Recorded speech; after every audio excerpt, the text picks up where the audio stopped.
Rob Rosselli says that America may very well be the great prostitute of Revelation, presented in chapters 17 and 18. Rob has appeared on dozens of talk show interviews around the country on this very topic and passionately believes that he is onto something. The ppsimmons channel wanted to present this view since others in the Christian community share it. Rob says ever since the Apostle John wrote the book of Revelation from prison on the Greek island of Patmos, various prophecy experts, religious cults, and biblical seers have tried in vain to interpret its cryptic predictions.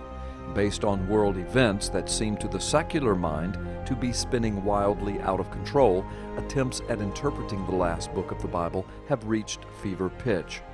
Rob says biblical prophecies and current events are in truth beginning to merge at a startling rate.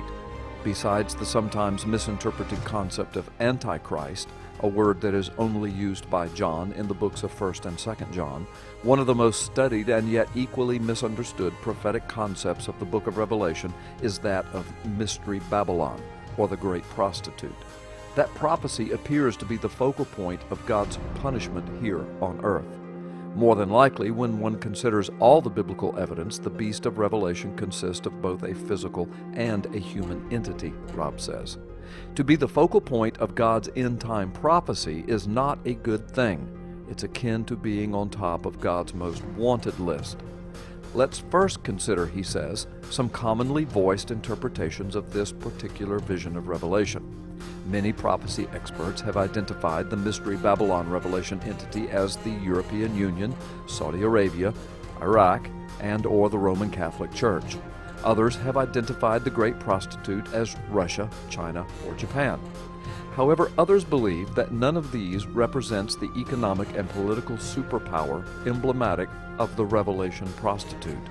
There are those who say that this beastly prostitute of Revelation prophecy could very well be none other than the United States of America. Even though many believe that there are other New Testament scriptures which support this particular interpretation, let us for a moment focus specifically on the Revelation verses from chapter 17, verse 18, the great city that reigneth over the kings of the earth, and Revelation 18:3, which says, all nations drunk of the wine of her fornication. Merchants of the earth waxed rich through the abundance of her delicacies.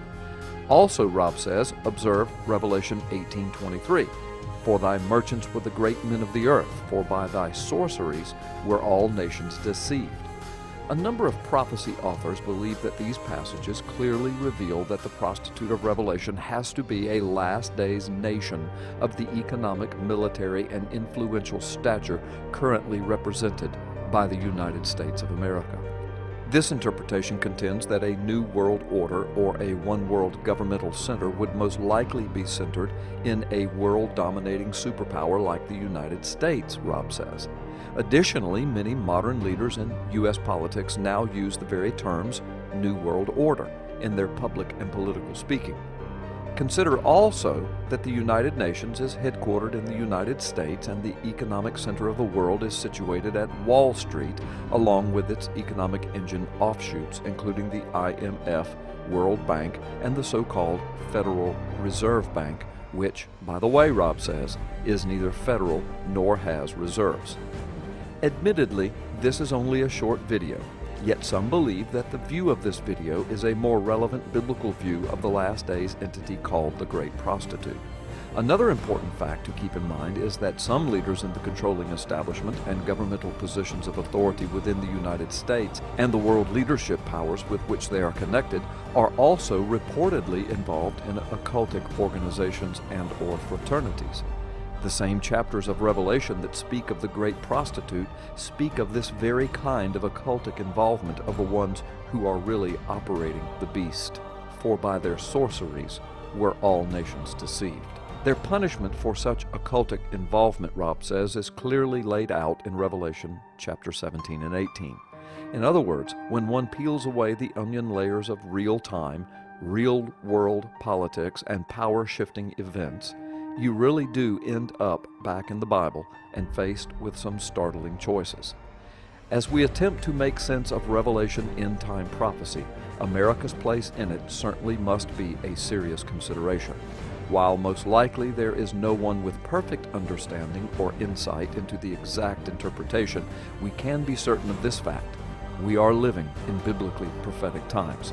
Nations, kingdoms, and powers are aligning themselves in biblically predicted ways.